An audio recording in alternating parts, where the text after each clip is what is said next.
Acara ini didukung oleh Desa Pay, cashless-nya kerabat desa Indonesia. Saya tidak mengerti saham. Bagaimana saya mau bisnis saham, wong sahamnya nggak ngerti, baik. Nah, untuk itu izinkan saya untuk memberikan slide. Ya, slide mudah-mudahan ini lebih memberikan pemahaman kepada Bapak Ibu, para pemirsa TV Desa, untuk lebih mengenal apa itu saham. Kita akan lihat di slide presentasi ini. Sebentar. Nah, Bapak Ibu, kita sama-sama lihat cikal bakal dari adanya saham. Ya, gampangannya begini. Di sini ada yang namanya Pak Kumis ya, karena berkumis. Jual nasi goreng spesial.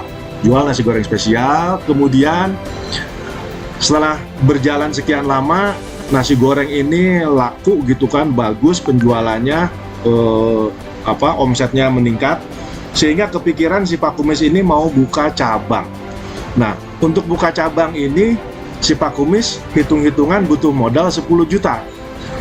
10 juta. Tetapi dia sendiri baru punya uang 4 juta.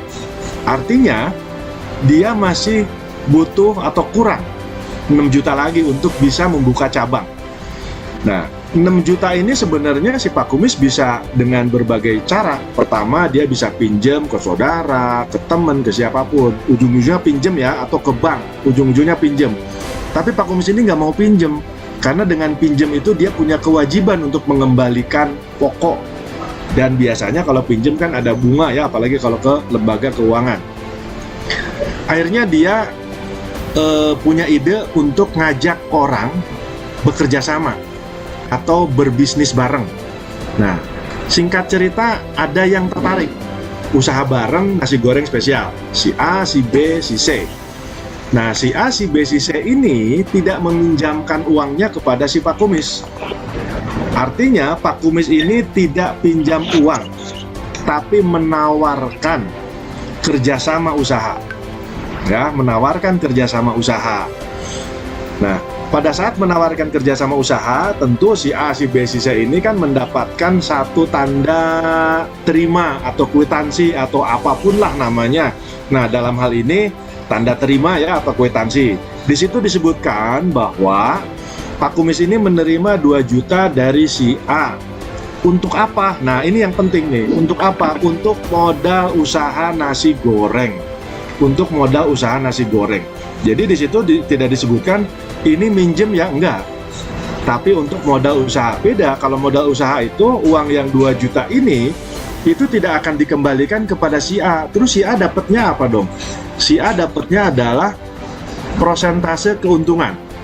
Jadi deal-dealannya adalah kalau si gerobak cabang kedua ini dapat keuntungan, nah tentu si A ini akan dapat bagian keuntungan dari hasil keuntungannya gerobak nasi goreng spesial. Ini adalah cikal bakal saham. Ini adalah cikal bakal saham. Nah, kemudian kalau si A misalkan, saya nggak bakalan melanjutkan lagi nih yang namanya kerjasama ini, bisa nggak si A memindahkan uang 2 juta ini ke orang lain, katakanlah ke si D, ke si E, bisa. Si A misalkan nawarkan ke si E, mau nggak usaha ini nih nasi goreng spesial, saya di situ punya modal tuh 2 juta, sini deh 2 jutanya, kurang lebih seperti itu deh gampangnya. Dan si A sendiri bisa bilang, jangan 2 juta deh, 2,5 juta karena jualannya bagus misalkan. Ini adalah cikal bakal saham. Nah, pertanyaannya, terus saham yang benarnya seperti apa? Nah, tentu saham yang benar, bukan yang benar ya, yang real, yang sekarang diperjualbelikan di pasar modal itu tentu secara legalitas. Kalau nasi goreng Pak Kumis ini kan tentu dia tidak punya legalitas dalam bentuk PT misalkan.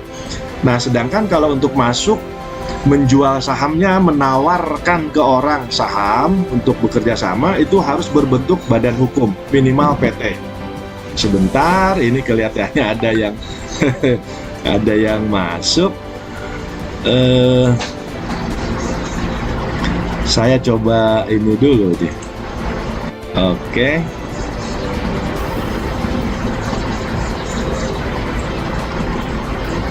Mohon maaf nih, para pemirsa TV Desa, karena ada kesalahan teknis sehingga kita sempat share yang namanya link Zoom ini ke teman-teman member, sehingga teman-teman member bukan nonton di YouTube tapi malah ikut di Zoom-nya kita pada sore hari ini. Baik, kita lanjut. Nah, pertanyaan selanjutnya adalah, kemudian saham yang real yang diperjualbelikan di pasar modal itu seperti apa?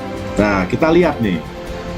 Kita lihat bahwa pada dasarnya saham-saham yang diperjualbelikan di pasar modal itu adalah perusahaan yang menjual barang dan jasa yang sering kita gunakan, sering kita beli, sering kita lihat, tapi kita nggak tahu, ya. Beberapa contoh nih, beberapa contoh. Bapak Ibu pasti lihat atau kenal dengan merek-merek ini ya, ada Sunlight, ada Comfort, dan banyak produk-produk dari PT apa? Dari PT Unilever.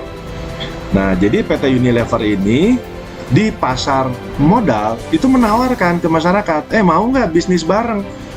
Beli perusahaannya Unilever. Berapa kalau mau beli Unilever? Itu 400.000 per lot. Nah, hitungannya lot. Ini mungkin istilah baru buat para pemirsa TV Desa yang belum ya mengikuti program edukasi dari Warsa. Satu lot itu hitungannya kalau kita beli beras berapa liter. Nah, liter kan. Kalau beli telur berapa kilo. Tapi kalau beli saham itu berapa lot. Nah, satu lot itu isinya 100 lembar. Jadi kalau untuk beli PT Unilever Indonesia itu cukup dengan uang 400.000. Itu perusahaan besar tapi murah ya. Nah, itulah hebatnya pasar modal Indonesia, karena sampai dengan saat ini perusahaan Bursa Efek Indonesia itu masih tercatat sebagai bursa terbaik di dunia. Sehingga banyak dari investor-investor luar negeri atau investor asing yang berbisnis saham menjadi investor di pasar modal Indonesia. Lanjut, di sini ada Indofood, kemudian ada perbankan ya, ada produk biskuit kelapa, selai oleh, itu produknya Mayora, itu cukup dengan 240.000 kita sudah menjadi investor, kita sudah menjadi pemilik. Ini juga ada Telkom. Di sini ada gambar motor, itu adalah hasil produksi dari Astra. Untuk membeli PT Astra yang besar itu nggak sampai 1 juta, cukup 500.000. Kemudian di sini juga ada Jasa Marga ya, pengelola tol. Kemudian ada Alfamart, ada Indomaret juga, itu menjual sahamnya di pasar modal. Kemudian ada Matahari, ada S Hardware, dan seterusnya. Nah, di sini ada yang namanya produk tolak angin, kemudian ada di situ beras kencur dan seterusnya ya. Artinya itu produk-produk herbal, produk-produk jamu yang diproduksi oleh PT sudah muncul. Saat ini member-member Warsa itu kita wajibkan untuk memulai untuk menabung. Menabung apa? Menabung sahamnya PT sudah muncul. Kenapa? Karena masih murah. Di situ masih 79.000 per lot. Saya tidak cek hari ini apakah ada peningkatan atau tidak, tetapi masih di bawah 100.000. Nah, untuk nabung ini itu ada yang namanya produk dari MNC, itu Gemesin, Gemar Menabung Saham Indonesia. Artinya, Bapak Ibu para pemirsa TV Desa tidak usah repot untuk membeli setiap bulan, tetapi cukup mentransfer dari rekening tabungan ke rekening saham sebesar 200.000. Nanti yang melakukan pembelian adalah sekuritas MNC. Ya, sebanyak apa? Sebanyak 200.000 dibagi harga sahamnya. Ya, kurang lebih dapat 2 atau 3 lot setiap bulan. Terus keuntungannya apa? Nanti akan kita bahas selanjutnya. Nah, ini adalah untuk menjawab pertanyaan dari salah satu pemirsa TV Desa mengenai pertanyaan, saya sudah mengikuti beberapa kali tapi kok nggak ngerti. Nah, mudah-mudahan dengan jawaban ini Bapak Ibu bisa lebih memberikan gambaran, pemahaman, dan mudah-mudahan bisa secepatnya menjadi warga warung saham ya. Terima kasih. Baik, lanjut dengan pertanyaan mendasar lainnya. Mbah Warsa, bedanya nabung di bank dengan nabung saham itu apa? Baik, kalau nabung di bank tentu saya, Mbah Warsa, nggak perlu bahas karena insya Allah pasti semuanya sudah mengenal perbankan. Kalau kita mau menabung misalkan 500.000 setiap bulan, caranya bagaimana? Kita bisa datang ke teller di bank atau kita datang ke ATM setoran ya, 500.000 setiap bulan. Ya, katakanlah rutin setiap bulan selama berapa? Mau setahun ke, mau 2 tahun, namanya nabung kan kita rutin mengeluarkan uang, dana kita taruh di rekening kita untuk jangka misalkan 5 tahun ke depan, 10 tahun ke depan. Itu adalah nabung di bank. Bagaimana kalau nabung di saham? Nabung di saham artinya membeli saham. Jadi membeli saham, caranya bagaimana? Kita punya rekening tabungan, misalkan Bank BCA. Nah, nanti Bapak Ibu, para pemirsa TV Desa, kalau sudah menjadi investor atau pebisnis saham, itu akan kita buatkan RDN atau rekening saham, rekening dana nasabah atau rekening dana investor, itu akan dibukakan. Jadi rekening sahamnya atas nama kita sendiri. Misal saya transfer dari rekening bank saya itu 1 juta ke rekening saham saya 1 juta. Nah, dari situ baru saya membeli saham. Misalkan saya membeli saham PT Sido Muncul, membeli sahamnya Astra, membeli sahamnya Bank BRI, dan seterusnya. Sekarang ini ada 755 saham yang diperjualbelikan di pasar modal. Bagaimana cara kita memilih saham yang bagus untuk jangka panjang? Tentu pada saat nanti Bapak Ibu, para pemirsa TV Desa menjadi keluarga besarnya Warung Saham, akan kita bimbing, akan kita edukasi mengenai apa itu fundamental perusahaan, bagaimana cara melakukan transaksi beli dan jual, akan dijelaskan secara detail. Kalau sekarang kan pertanyaannya, perbedaannya ya antara menabung di bank sama menabung di saham. Jadi artinya menabung di saham itu membeli saham. Nah, lanjut pertanyaannya, terus bedanya apa? Keuntungannya apa? Toh sama-sama menabung. Tentu yang namanya investasi jangka panjang, kita ingin melihat hasil investasinya bertumbuh jauh lebih besar. Betul nggak? Pasti betul ya. Nah, sekarang kalau kita mengeluarkan uang 500.000 setiap bulan selama katakanlah 10 tahun, kalau di perbankan hasilnya berapa sih? Kemudian kalau kita belikan emas katakanlah setiap bulan, kan sekarang banyak tuh ya, di Pegadaian juga ada jual emas, di gerai-gerai Antam juga ada jual emas. Dan emas sekarang itu bisa beli sekian gram, 0, sekian gram, katakanlah untuk 500.000 setiap bulan. Tapi untuk gambaran perbandingan, izinkan saya juga untuk memberikan beberapa slide presentasi supaya bisa lebih dapat pemahamannya. Ini adalah seperti yang tadi saya sampaikan, perbedaan antara rekening saham dengan rekening di bank. Dua-duanya sama menggunakan aplikasi. Kalau di bank itu kan menggunakan aplikasi M-Banking. Kalau di saham juga menggunakan aplikasi. Namanya, kalau bahasa saya tuh karena dua-duanya mobile, ya mobile. Sementara nabung rutin yang tadi saya sampaikan 500.000 setiap bulan, kalau kita misalkan di perbankan dalam bentuk deposito yang rata-rata bunganya itu sekitar 5% setahun, itu kalau uang kita 500.000 selama 10 tahun setiap bulan, itu kan uangnya 60 juta. Kalau kita simpan di deposito, itu uang kita menjadi 90 juta. Kemudian kalau kita belikan emas ini jauh lebih tinggi ya secara tahunan ininya, pertumbuhannya katakanlah 10%. Itu uang kita dari 60 juta akan menjadi 180 juta. Dan ini data hasil kita ambil dari Bursa Efek Indonesia periode 2008-2018, artinya 10 tahun. Bagaimana kalau kita belikan saham? Beli saham 500.000 setiap bulan untuk sahamnya Kimia Farma, uang kita menjadi 463 juta. Untuk saham Telkom, uang kita menjadi 584 juta. Kemudian untuk kita beli saham Astra, uang kita menjadi 673 juta dan seterusnya. Dan ini juga masih banyak saham-saham, istilah di pasar modal itu saham blue chip. Saham-saham dengan perusahaan yang bagus ya. Yang bagus itu seperti apa sih ya, kita bisa lihat. Seperti tadi saya sampaikan di awal, kita menggunakan motor atau mobil buatan mana? Buatan Astra, itu ada PT Astra Internasional. Kita pengguna jalan tol itu adalah pemiliknya PT Jasa Marga. Kita tahu yang namanya PT Antam itu memproduksi emas. Kemudian juga bank terbesar, Bank BCA, Bank Mandiri, itu juga bisa kita beli sahamnya. Nah, Bapak Ibu, itu adalah untuk menjawab pertanyaan dari salah satu pemirsa TV Desa, bedanya antara nabung di bank dan nabung di saham, ya. Baik, kita lanjut pertanyaan selanjutnya.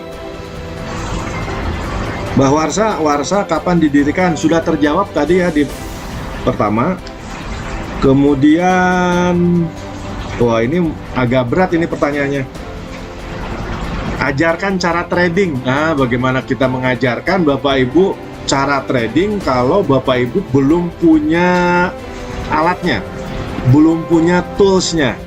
Bayangkan saya mau ngajarin Bapak Ibu untuk berenang, tapi kolam renangnya nggak ada, ya bagaimana bisanya? Nah, kalau Mbah Warsa atau kami dari tim Warsa ingin memberikan edukasi bagaimana cara trading, tentu Bapak Ibu harus punya rekening saham dulu.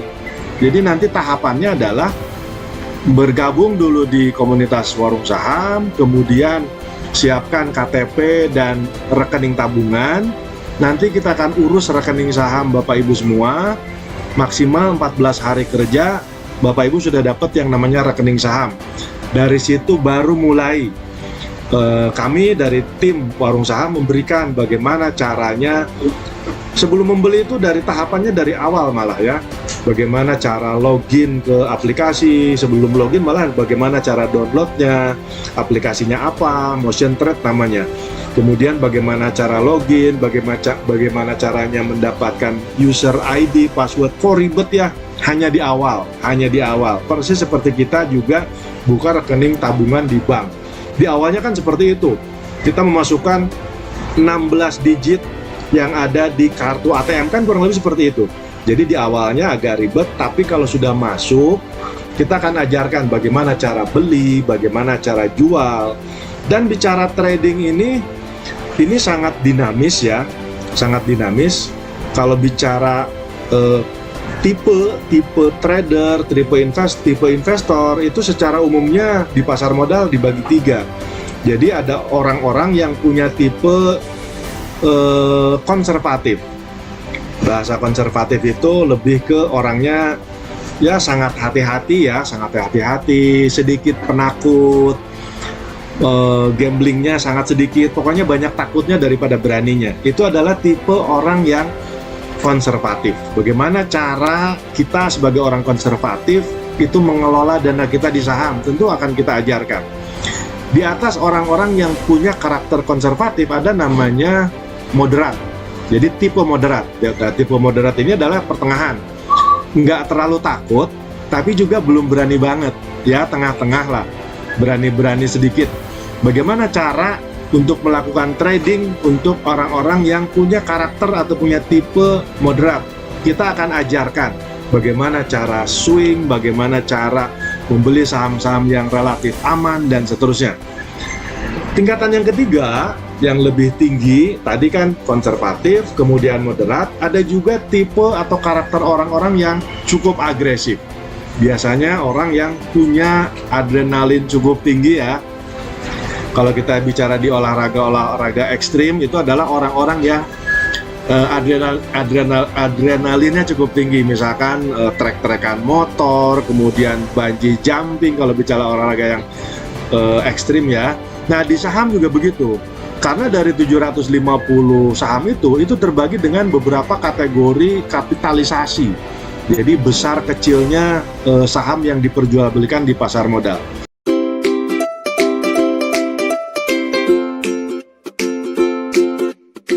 Dapatkan kabar baik dan kebaikan desa dan perdesaan hanya di TV Desa News. Unduh aplikasinya segera.